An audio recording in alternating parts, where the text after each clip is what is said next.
Nesse vídeo eu vou explicar sobre o Abstract Machine Learning sobre o equilíbrio humano. O trabalho foi idealizado por este grupo de professores e estudantes. O que é o Machine Learning?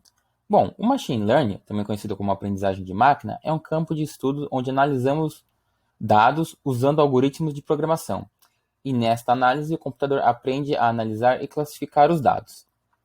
O uso de Machine Learning já ocorre em diversas áreas de conhecimento, tais como medicina, na análise de imagens, na epidemiologia, na propagação de doenças, como no caso de Covid, na economia, onde temos a previsão de flutuações de ações, por exemplo, e na meteorologia, com a previsão de chuvas ou secas em determinadas regiões do país. O algoritmo de Machine Learning usado no nosso trabalho foi de clusterização. O que é a clusterização? Bom, a clusterização é o agrupamento de dados.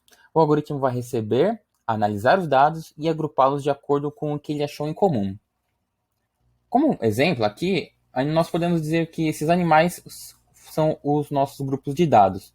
Então, ao rodar o algoritmo de clusterização, eles vão ficar em 3 grupos, como se fosse um grupo onde, sei lá, animais que são criados em casa, animais que são criados em fazenda e animais que não podem ser criados em fazenda e nem em casa. Então, esse seria um tipo de clusterização que pode ocorrer. Bom, mas e sobre o equilíbrio? O equilíbrio pode parecer algo muito simples de se observar, mas nem todas as pessoas possuem um bom equilíbrio por diversos fatores, né? E o que mais que nós podemos dizer? As pessoas que têm problemas de equilíbrio tendem a cair. E cair sempre pode ser um problema.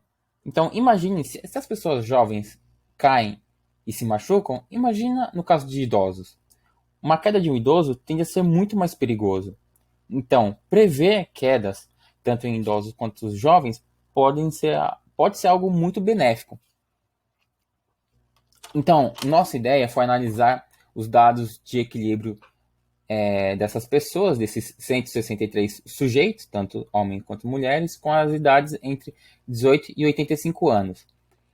Além dos dados de equilíbrio, nós também pegamos dados socioculturais e de estado de saúde das pessoas, né?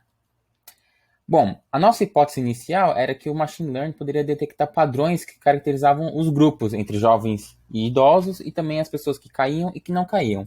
A princípio, nossa primeira rodagem de dados, nós obtivemos os seguintes resultados. 66 indivíduos velhos, né, os idosos, e 97 indivíduos jovens, de 35 anos, mais ou menos. E aqui o nosso gráfico. Então aqui nós temos os jovens e aqui os idosos, aqui pela idade, né, age. Eles temos os dois grupos que o algoritmo conseguiu identificar. E aqui temos o PCA. O PCA é um método estatístico de múltiplas variáveis. Então, o objetivo principal dele é encontrar um meio de condensar todas as informações de todas as variáveis originais e diminuir o número de variáveis sem que perca muita informação. Basicamente, é você pegar todos os dados que nós temos e tentar simplificar ao máximo e não perder informação deles. Então, aqui no nosso primeiro PCA, vemos que temos aqui uma transformação linear aqui, uma reta imaginária passando bem aqui, onde classifica os dois grupos. Porém, nós fizemos um outro gráfico fazendo um age gap, onde nós considerávamos as pessoas entre 50 e 70 anos para ver quais eram as alterações que nós tínhamos. E tivemos uma alteração, né? Aqui tivemos ainda um grupo jovem, só que com a média muito menor, e aqui temos um grupo de idosos com a média muito maior, mas eles estão com o gap aqui. E vemos que o PCA também mudou bastante, né?